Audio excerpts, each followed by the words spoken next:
Here is your latest African news.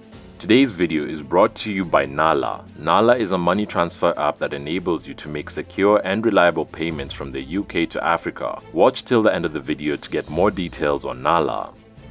Cameroon. Cameroonian war refugees ask for the same treatment as Ukrainians in the US.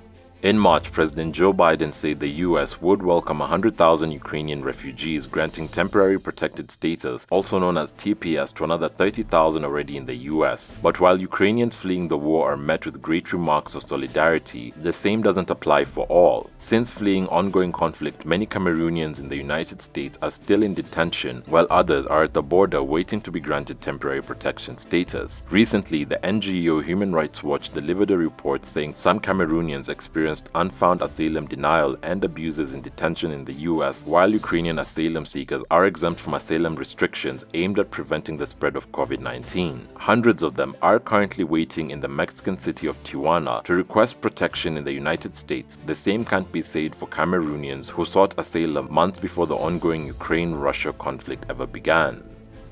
Burundi. Burundi lifts ban on BBC after 3 years.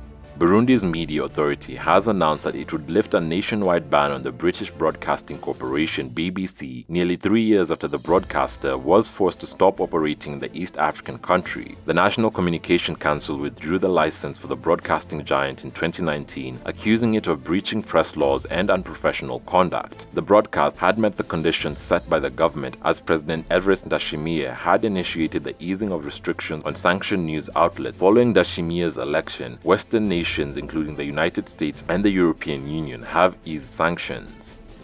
Malawi. Malawi axes tax on sanitary pads. Malawians no longer have to pay tax on sanitary pads, as a 16.5% levy has been axed. In the spirit of promoting girl-child education, the government has listened to the contribution that came from the various stakeholders and has consequently removed duty and excise tax on sanitary pads. Finance Minister Sostin Gwengwe has said girls who cannot afford sanitary pads often miss school during their periods. The minister also announced that value-added tax would no longer have to be paid on cooking oil and tap water in a bid to help Malawians with rising prices and access to drinking water. This comes as good news, as many African countries are going through an increase in standards of living and commodity prices. Democratic Republic of Congo. Democratic Republic of Congo refugees returned from Uganda after fighting. Hundreds of refugees from the Democratic Republic of Congo are crossing back to their villages from a Ugandan border town. Thousands had fled their homes earlier in the week after fighting that broke out between Congolese government forces and the M23 rebels in the Rutshuru area of North Kivu province. Many were hesitant to be registered by the Ugandan authorities and humanitarian agencies, as this would have meant they would be moved to designated resettlement areas, making it more difficult to return home. Lorries are now being allowed to pass through the border, which had recently been closed to transport and trade. The rebels, formed largely by Congolese army deserters, say they were fighting for the rights of Congolese ethnic Tutsis. Earlier, Democratic Republic of Congo said some Rwandan soldiers were backing the rebels, an allegation denied by Kigali. M23 rebels captured large parts of North Kivu a decade ago and were eventually routed, and as part of the regional peace deal, disarmed and mainly moved into camps in Uganda. However, in recent months, they have been slowly leaving the camps after complaints that the deal was not being honored.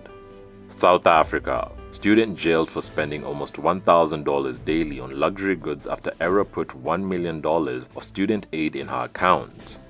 A South African college student has been sentenced to prison for going on a months-long spending spree with almost $1 million of student aid dumped into her bank account due to a clerical error. The second-year accounting student, Sibongile Mani, was sentenced to 5 years in prison for stealing the funds from the National Student Financial Aid Scheme. A clerical error meant instead of a $96 monthly food allowance being deposited into her account, close to $1 million was transferred on June 1, 2017. Judge Toinette Olivier found Mani guilty of stealing the funds and slapped her with a prison sentence and a stunning admonishment. Mani spent close to $1,000 a day on handbags, alcohol, and clothing, racking up charges across the country before the fund noticed the error on August 13th and reported her.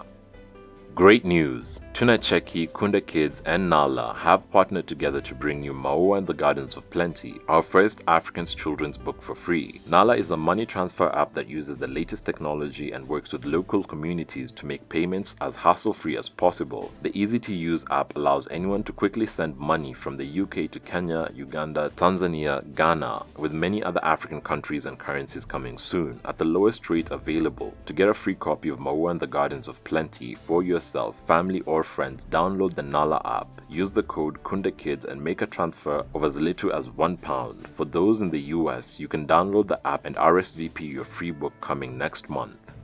Thanks for watching. Please subscribe, follow, share and like our video. It's the best way of supporting us. And remember, Africa is watching.